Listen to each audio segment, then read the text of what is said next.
This is food. This is beans.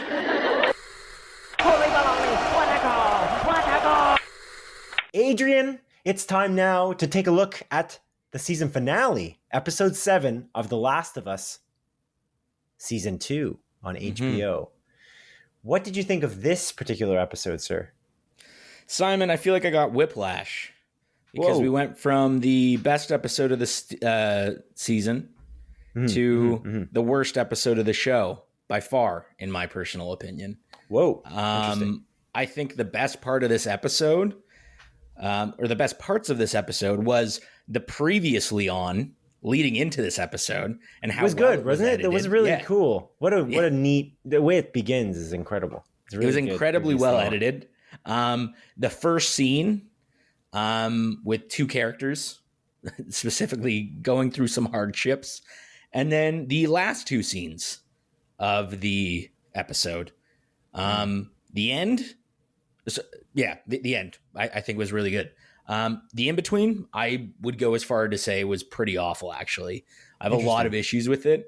And this is actually probably the first time that it's not just because they changed a bunch of stuff from the game. It's because a lot of things actually don't make sense. And one of my points that I made in the past as well, how this show is made for a dumber audience compared to the audience of the game, was the most prevalent. Things are so on the nose.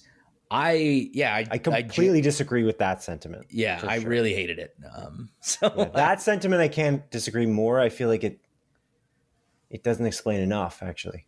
That's interesting. Why? Yeah. I don't even know what you're I'll point out, obviously we'll dive into it. Yeah, like I'll tell you like what was so on the nose and like very ham-fisted in nature. And I was left incredibly disappointed. Okay. Good to know. I didn't. Really bums me out. Okay. All right. Well, I should give some context, I suppose. This is obviously episode 7. It's directed by a lesser known director. Whoa. Nina Lopez Corrado is her name. And this is written by Hallie Gross, Neil Druckmann, and Craig Mazin again, just like the last episode was, which is your favorite episode of the show overall. Which is interesting too. So yeah, Nina Lopez Corrado, it's hard to really put a pin in the things she's done for me. Like I've seen some of the things I think she's directed, but they're not huge things. I made a mistake, by the way. When we were talking privately, I said that she directed episode 7 of season 1. She didn't. I don't know why I said that. I took that out of our review. Okay. So that I clarified. Is that what you were about to say? Sorry, you put your hand. No, I was gonna say, like, we made the mistake last week as well. We were saying Hallie Gross. I knew it was Hallie. I knew it. I watched the documentary of Last Part 2, but you said it with such conviction. I was like, oh, maybe I'm wrong, and I just went. Well, I said Hallie Gross the episode before.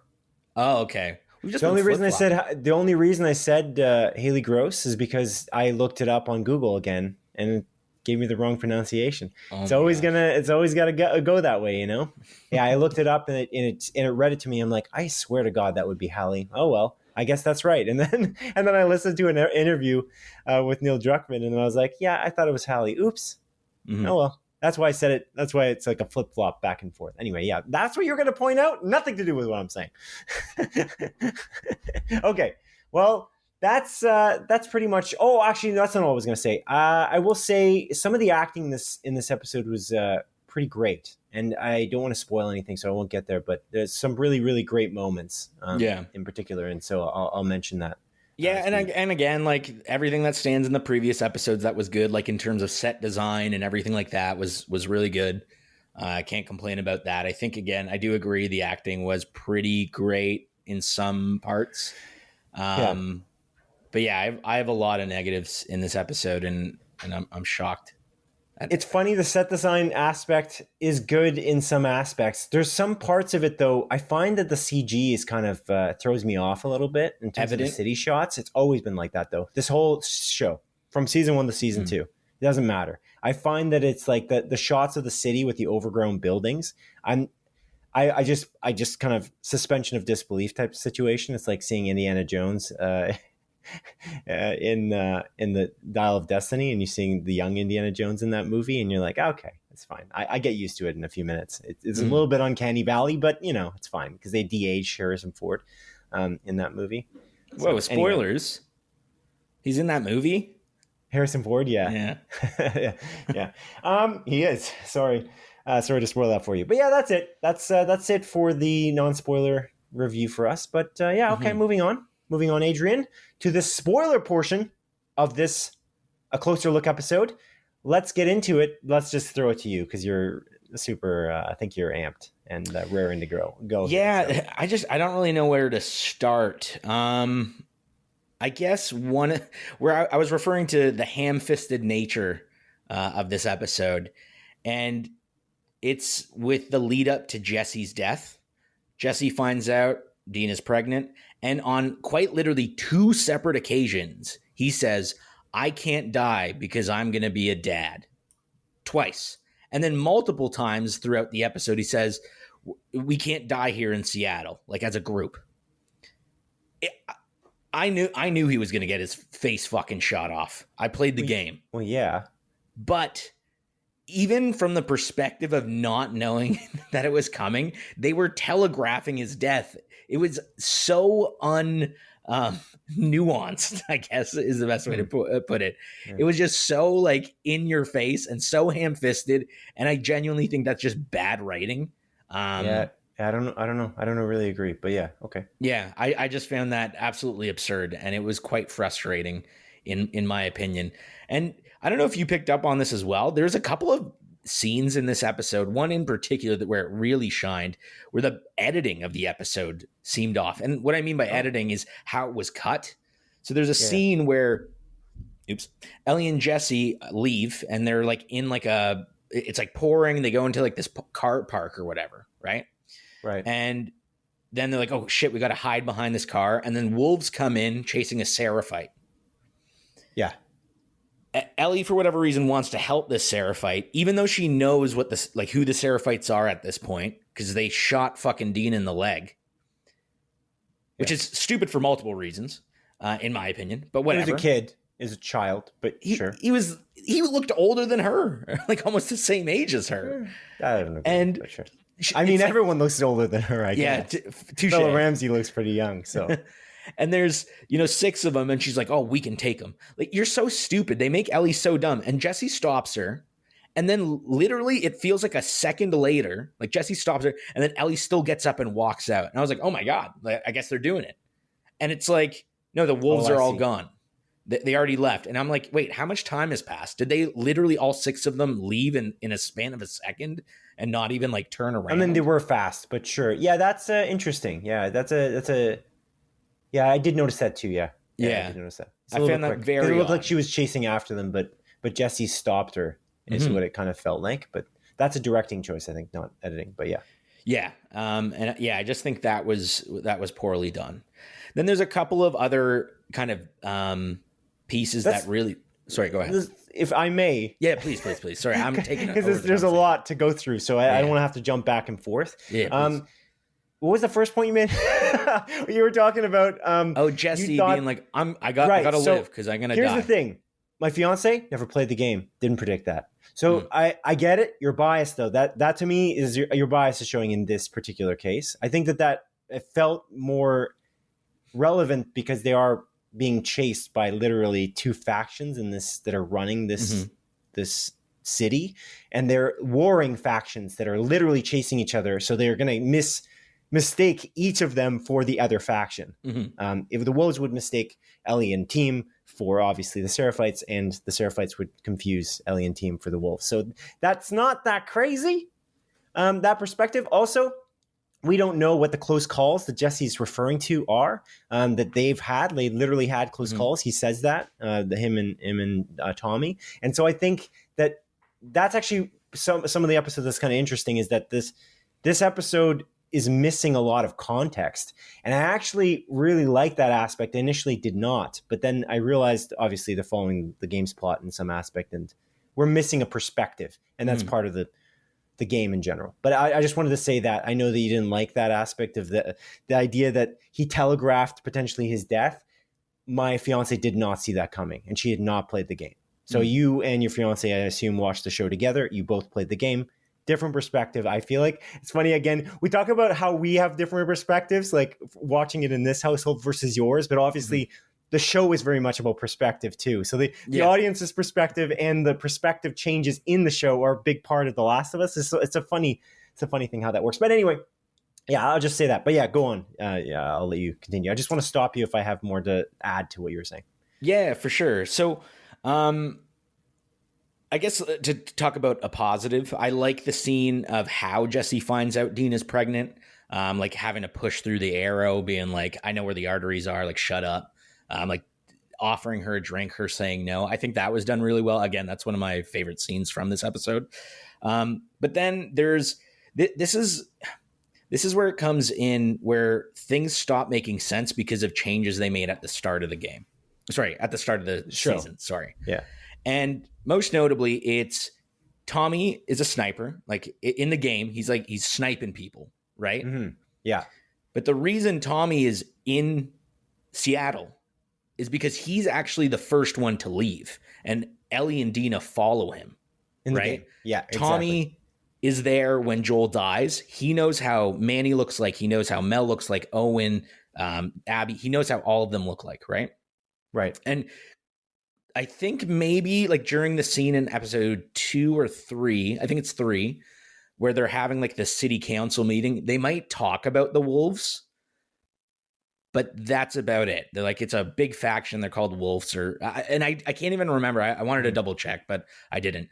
If they actually mention the wolves, right? But Tommy's on his own, and they hear on the radio, it's like, hey, there's a sniper shooting at us. The wolves are saying this on the radio. He's pinning us down. Right. Why was Tommy shooting at the wolves and pinning them down? He doesn't know how any of the crew looks like. His point, the reason he's there is to find Ellie and Dina. Correct. Why is he shooting them? Exactly why. No reason.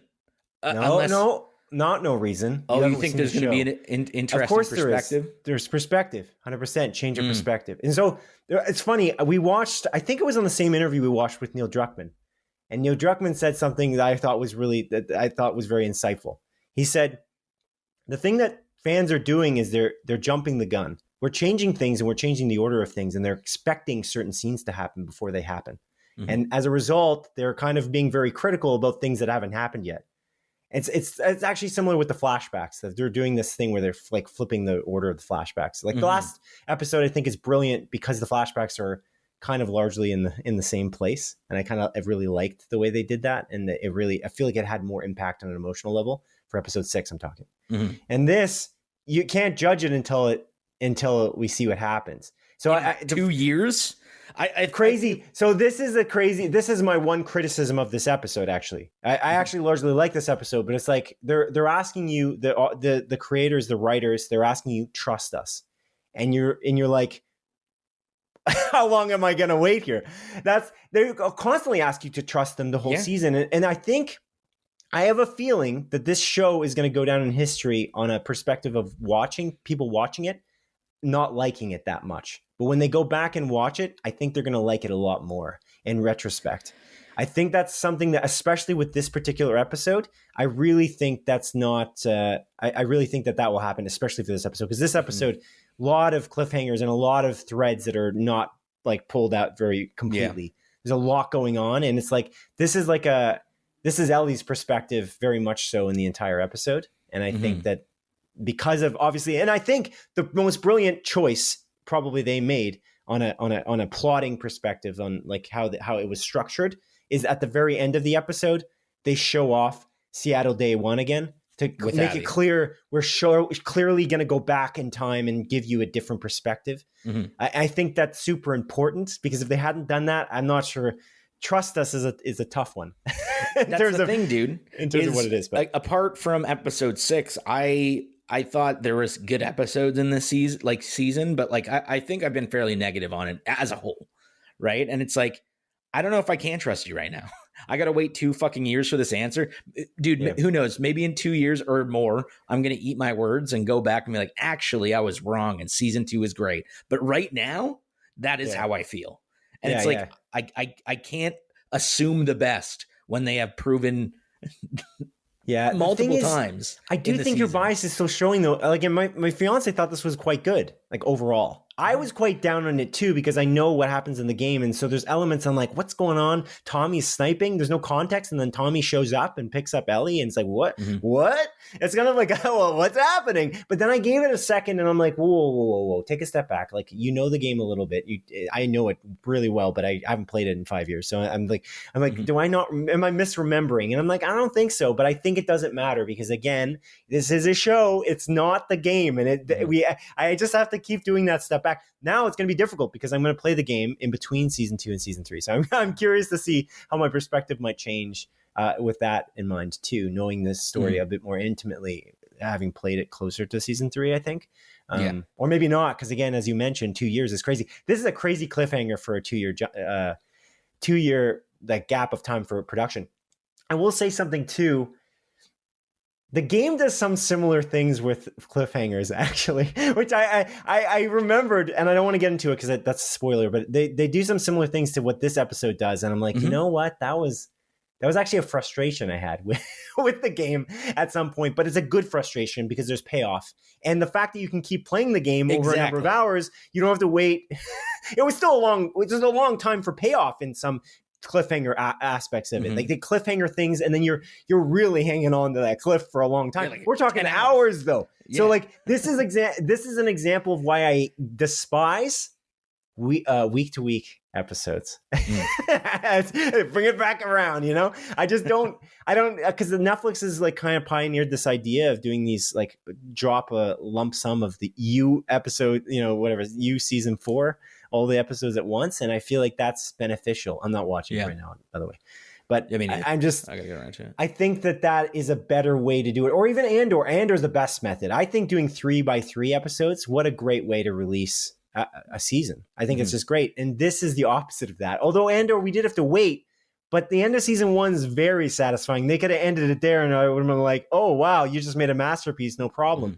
But yeah, I agree with that. It's crazy to make an audience wait that long, but remember Lost, you know, season 1, the finale, man, like what the heck?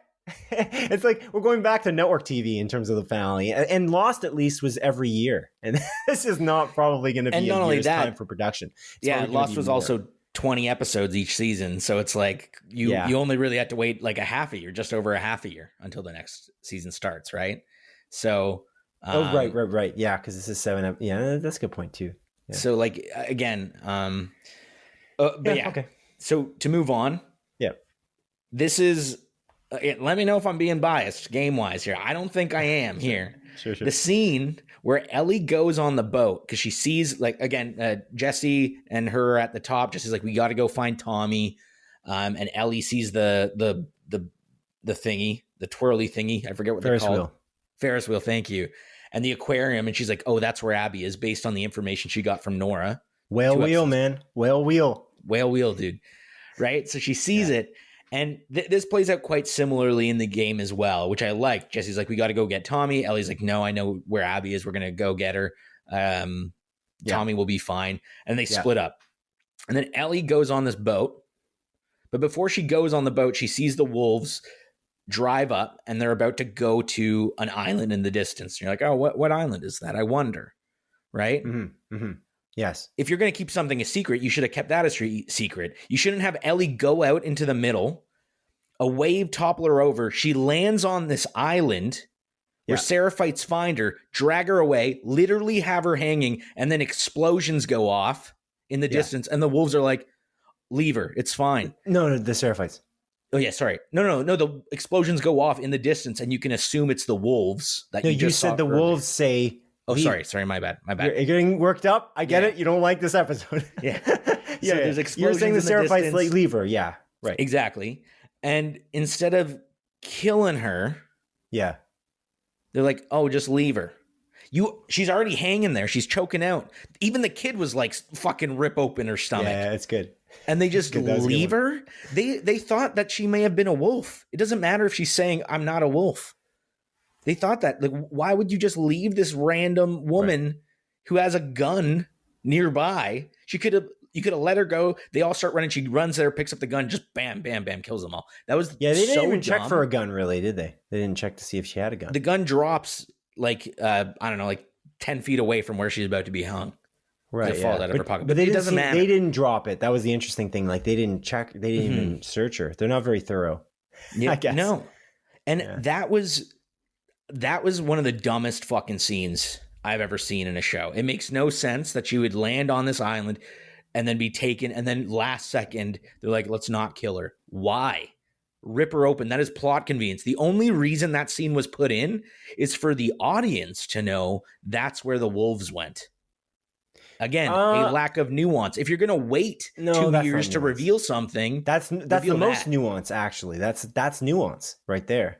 Because there's no context. When there's no context, that is nuance.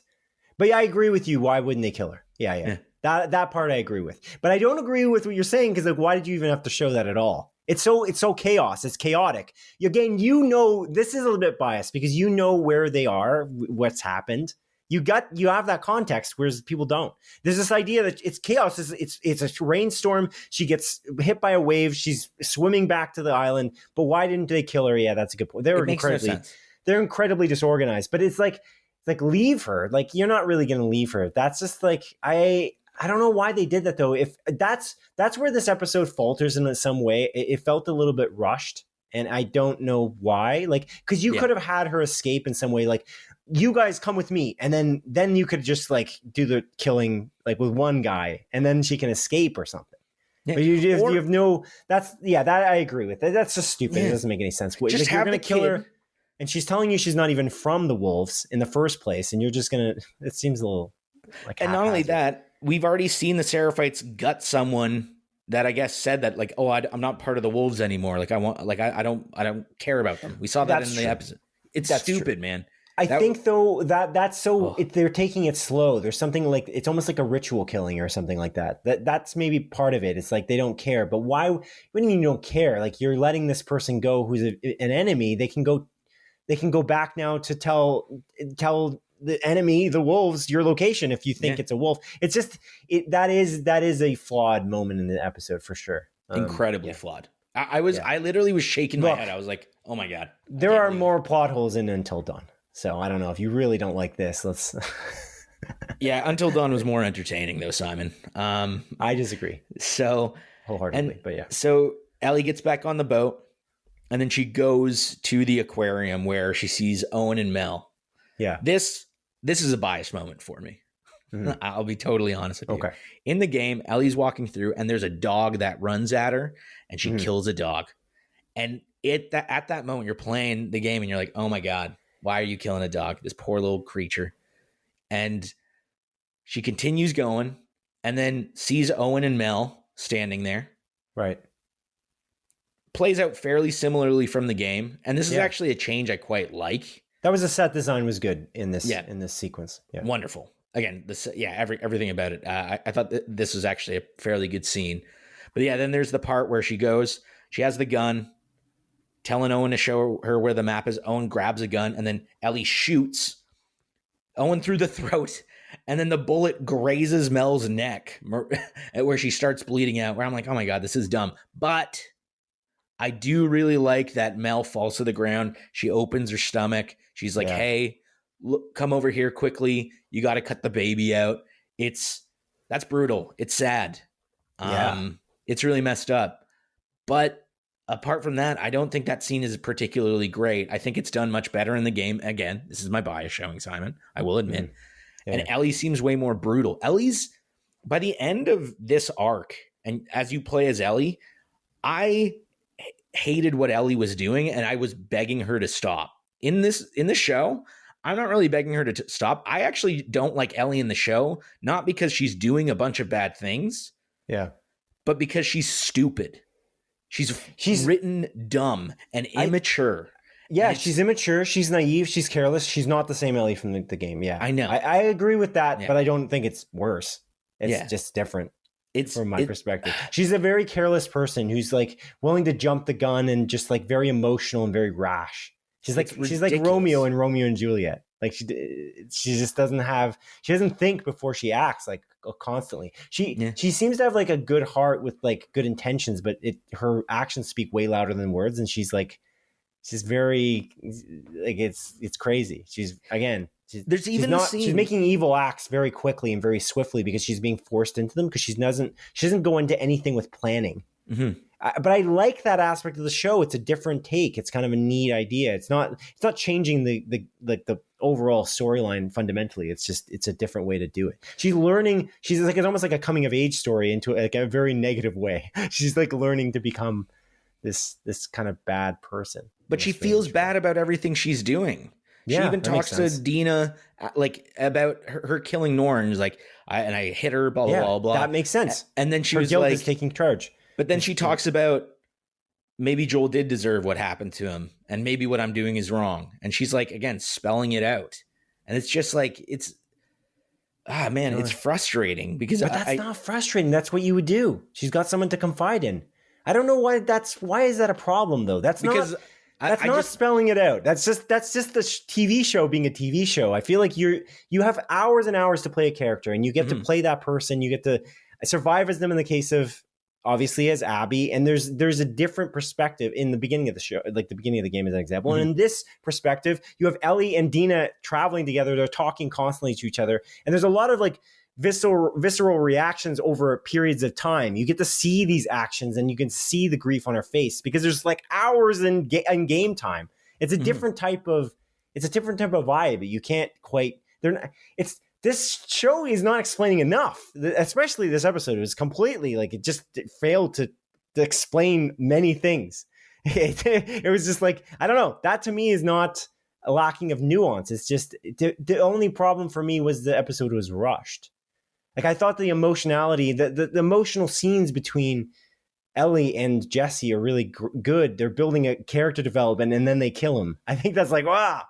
That's, I don't know. That's kind of that's really heartfelt. They kept building it on his character that we already kind of got to know him already, but we got to hear from him even more before they again snap the pencil, as Jeff Winger would say. I thought that was good.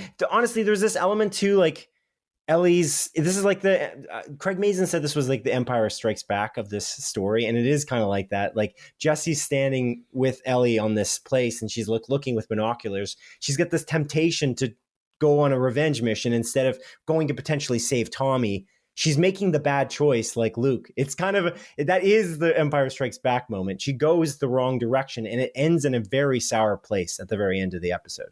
So it does work. Largely for me, I don't know. The only problem is I agree with you on the Seraphite situation. That doesn't make sense, and that's a consequence of writing it to the pacing is. The pacing's fine, actually, but you needed another scene in there that you just failed to put in there. But she's very immature, and she's very rash, and that's just a different character, right? She's just not the same character as the game, enough. And that's okay, because I'm good with that. Like, just write it a little bit different. That should be okay. Yeah, I just feel like they're very scared of making us as the viewer dislike Ellie that much, and I think. Like based on her actions. You don't dislike her from her actions? I dislike her because she's an idiot and she's written dumb. But in the game, as an example, again, I'm being biased, Simon. I acknowledge it, blah, blah, blah, blah, blah. But I dislike Ellie because of what she is doing. And me as the player, I want her to stop doing these things by the end of it. She made these choices. This character made these choices as much as they are rash. She killed a pregnant woman, and she killed all these people. She killed four people. Sorry. She killed that random guy in the radio tower. Yeah. She killed Nora brutally, to be fair, which I loved that scene. Right. She killed Owen and then Mel by accident. Yeah. Because the bullet grazed her in the neck, which was fucking, I think that was stupid. A lot of people. Are you saying that's not enough people, or I think she should have killed 17 more people at least, Simon, at least. But yeah. Wait, what's your point about this? Is that actually your point, that she should have killed more people? Not necessarily more people. I just feel like her actions should have, like her drive and conviction for this revenge should have driven her to a point of just arguably no return. But that's not the same character. She's not decided. She is the same character. No, she's is not. the same character. She isn't, because we're watching a TV show. It's written differently. It's just not the same. Yeah, it's not identical. And I think these are okay. Bad changes because of it. And again, I don't agree. I dislike it greatly. Yeah. And this episode, I just think really hammered home the point. Again, who knows? 2 years from now, Simon, maybe I'll be eating my words and being like, these changes were great. Well, they're adding context to why Tommy's a fucking sniper against these wolves. That's going to happen 100%. I would bet you right now that will happen, but that's not going to change your opinion about Ellie being. Ellie is stupider. Yeah, she's not, because she's no life experience. How the hell would she have? Where would she get the life experience from? She's living in a secluded town, and she lived with a guy who's very ruthless and murders people on the road. Like, it's not. I don't know. Where's she going to get that context from? Where's she going to get that life experience? She didn't. She's like learning it as she goes. Which is actually quite realistic. I don't know what. You're not going to go in and be like, oh, I just killed a guy. Oh, that's fine. No problem. I just killed 2 people. Oh, well. It's scarring. It's literally scarring. Yeah, fair enough. I just don't think it. I don't think it. Maybe there's also the issue of like the same emotions. The Naughty Dog Uncharted syndrome, where it's like Nathan Drake kills 155 people and there's no consequences. It's like, oh, okay, great. I just murdered someone with a gun for the 55th time today. Like, that's not normal. And it's a game, so you do that more so in the game, but and it feels more impact for sure versus Uncharted. That's 100%. There's an impact there. 100% it matters, but she's very ruthless as you play her in the game, and that's okay. But she's like raw evil. Is that what it is? Like it's not. I don't know. She's not raw evil. She has drive and she has conviction, which she greatly to murder random people who have nothing to do with. Her drive is to kill fucking Abby, and she's doing these awful things to get there. Right. She is, yeah. She's doing awful things. But they're not going that way because she doesn't... how did she become a killing machine? At what point? I don't know. They could have added context. It's kind of unrealistic in the game, seasons. To be honest. It's kind of unrealistic. I can completely believe it because I'm playing the game and I there's a suspension of disbelief. But she's not that big of a person. So how did, like, in terms of stature, like, how does she do it? Ninja stars. What? Ninja stars or something. Have her do it. Have her be brutal. Have her use her knife a little bit more. I don't know. Yeah. It's not an action. I think like the other like part of it is it's not an action show. Like, and it's not designed to be. And I think that's the kind of a good thing. I mean, she could have murdered more people, but I don't know if that is actually your criticism. If I'm understanding it correctly. No, my criticism is that I hated Ellie for a totally different. Well, I didn't hate her, but you wanted to be more hardened. Yeah, I disliked what she was doing in the game and disliked her for different reasons. And as a result, those reasons made me sympathize with Abby a little bit more once we get to Abby's story. But now I'm not necessarily going to sympathize with Abby more. I'm just going to be like, Ellie's a fucking idiot, and I just don't like her. If you were in that situation, you don't think you'd find yourself in that spot where you accidentally kill those people because they're grabbing a gun and you don't know what you're doing? You have no idea what you're doing at all. You're just going on this mission. You're 19 years old and you're not the Owen situation? Yeah. No, I'm not saying that's necessarily bad. Like her shooting Owen, I think the same thing happens in the game. That's okay. Yeah. And which particular moment is bothering you? I think it's just the thing as a whole, dude. It's just bringing it all together to get to this end point. To get to the end point where Abby is in the theater. She fucking shoots Jesse in the face, which was crazy. I love that. Yeah. His body even falls the same way as they do in the game. They kept that pretty much the same. And then Tommy's lying on the ground and just telling Ellie to like go. Ellie pops out, blah, blah, blah, blah. Gun goes up, cut to black, Seattle day one. Again, that ending scene was fantastic. I just think there was a lot of bad in this. Just like, again, I'm beyond annoyed about it. I think this was bad. Hopefully I'm wrong, Simon. Hopefully you're right with your optimism that in 2+ years from now, when we watch season 3, I'm going to be optimism. The Ellie thing is not going to get fixed for you. It's not. Just you have to accept it or just don't watch season 3. I guess I don't know. It won't be fixed. If that's a ruined character for you, she's the main character. So what are you going to do? At least for this season. So, also unless she's dead about like Tommy. Maybe she's dead. Yeah, who knows? She got her fucking face blown off. The shot that's a fun like Fade to Black. They just shoot. They were not Fade. It's not a Fade at all. It's Cut to Black. That's like the greatest cliffhanger ever for people who haven't played the game. Mm-hmm. It's just incredibly harsh. But yeah, I don't know. Yeah, I don't think it will be redeemed for you on the Ellie front. So like that's not going to happen. Yeah, I'm really hoping they don't mess up the Abby front, because that's actually my favorite part of the game is that latter half. So let's hope they don't mess that up. I'll just say the last thing before I go. I thought this was a strong episode. I thought it was emotional. I thought it worked in terms of the relationship building between the characters. I will say one of the strongest parts of the episode as well is like when they reintroduce Abby. I think Caitlin Dever's performance is excellent. It's the best part of the episode, maybe, in terms of an overall like moment to moment. There's just like a raw emotion that Caitlin Dever has shown in the few scenes that she's been in this season. That's really interesting. I like this idea that they emphasize these perspectives. Again, we talk about how we have different perspectives watching the show as an audience, but the various factions, like the Wolves, Ellie's crew from Jackson, and the Seraphites, they all have a different perspective. They all see the opposing team, the Seraphites, seeing the Wolves as this villain, and they're the heroes of their own story. And that's the way Ellie sees Abby and vice versa. And I think, or at least Abby sees Joel. But I think that that's an important aspect of it. And I think that when you look at the relationship between Jesse and Ellie and how they're connecting in certain ways, and Jesse's like kind of this moral person who cares about the people he loves. So does Ellie, though, which is interesting, but they just care about the people they love and they fight for them in a different way.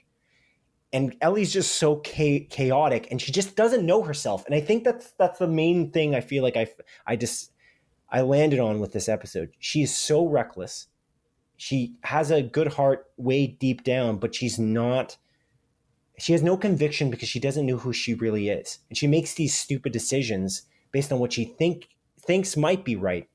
Like, she's going to go save that Seraphite boy who's being attacked by the wolves. It doesn't make any sense. It's rash. It's stupid. And it's going to put Jessie at risk, but she's going to do it anyway. It doesn't make any sense because she's just not a thoughtful person in that regard, and she's not mature enough. Whereas Jesse, again, knows who he is. He's the future of Jackson, and that's an important aspect too. And so to see him die as well, and that's at the end of the episode, after seeing him on screen so much and connecting with Ellie in the way that he does, is even harder to take as an audience. But again, I kind of like how they established who Bella Ramsey's Ellie is in this. She's not the Ellie from the game, and I think that works within the confines of the show in which they're building. So that's kind of where I landed on this episode. I liked it largely, but I just wanted to throw this out there because I feel like you talked a lot about how you didn't like it, and I want to make sure that I didn't just rebuttal you and actually gave a perspective of what I believe it to be. And I think that again, I mentioned this before, but the Tommy thing will be explained. But that's it. Anyway, that's it. Let's review it. Let's actually give our review scores. I'll let you go first. 3.5 out of 4. Out of 4. Wow. 3.5 out of 5. Well, I forgot where our scores are landing. 2.5 out of 5 is my score. Mine's a 2 out of 5. Okay, sounds good. 2 out of 5. It's bad. It's a bad episode. It's a bad episode of TV. Yeah, you got me to lower my score. It was definitely a 4 going in. The only reason is the Seraphite situation is literally a plot hole because it doesn't logically make sense. You're in a war and it's pretty easy to slice someone open when they're hanging, or just tie them up on the tree because you already have her hanging up. Leave her. Just leave her there. And no, you can't leave her there because there's a guy holding the rope. Oh, so, no, you can't. Simon, you have to I also just realized. Yeah, when we give our score, we're not allowed to spoil things anymore. Oh, right. Okay, so we're going to score it again right now. Wait, before we score it again, just to say, the Seraphites have shown they're willing to kill people, not in a ritual setting as well. They'll fucking shoot you with a bow. They don't care. They'll just fucking murder you. So but it's hard to shoot someone with a bow. It takes so much time. They don't have guns. It's quicker to shoot someone. They're trying to get out of there. That's the point of that scene. That I completely get. It's fine, but just leave one guy there. Oh, yeah. Can you just tie her to the tree? We're going to leave. That's all. That took the same amount of breath. They should have done that and then have Ellie fight the guy and kill him and then run off or something. Exactly what they should have done. Exactly. Yeah, that's exactly it. But they didn't. They decided that they wanted to make the runtime shorter or something. That's a mistake. That's a legitimate mistake, and that's why I took it down a score. Because I liked, again, the Tommy bit. I'm completely confident. I hope you're right. Completely. I hope you're right. But of course I'm right. Where are the other characters? Where's Manny? Where are the other people that were introduced? Come on, dude. You gotta. Manny is apparently still with the Wolves, like they say at the start of the episode. Yeah, he's with the Wolves. Yeah. Fighting Tommy. Yeah, maybe. Why? Or any of the other characters. There's another. Actually, how many people are left? I hope we get the context from that cottage. Yeah, I hope we get the context. But again, we got to wait 2 fucking years for that. And maybe in 2 years, I'll change my opinion. But right now, no. The thing is, your main flaw is the Ellie thing, though. Your main concern is not. I don't think you're more concerned about Tommy. Maybe I'm wrong. I just think that you think she's it's still a too concern stupid for it to be. It's still a concern. Okay. Also, I think again the ham-fisted nature of Jesse being like, "I'm going to fucking die," and then I think the bad editing was a moment there. And then again, that's very tiny. That's the Seraphite thing. That's a direction. Also played a factor. Played a factor. And again, just like the lack of wanting people to hate Ellie for the right reasons. I don't know. Okay. Anyways. Okay. I respect your opinion. It's not a problem. So it's all good. Don't worry. Right on.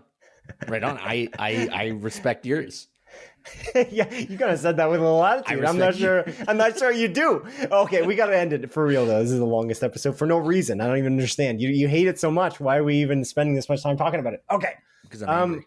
Now I'm going to score this for real, and it's going to show up now. That's why it didn't show up before, audience. That's why the score didn't show up, because we can't spoil it after the score, because I got to put a freaking bookmark in the chapter select for YouTube. Anyway, my score for this episode, Adrian, is...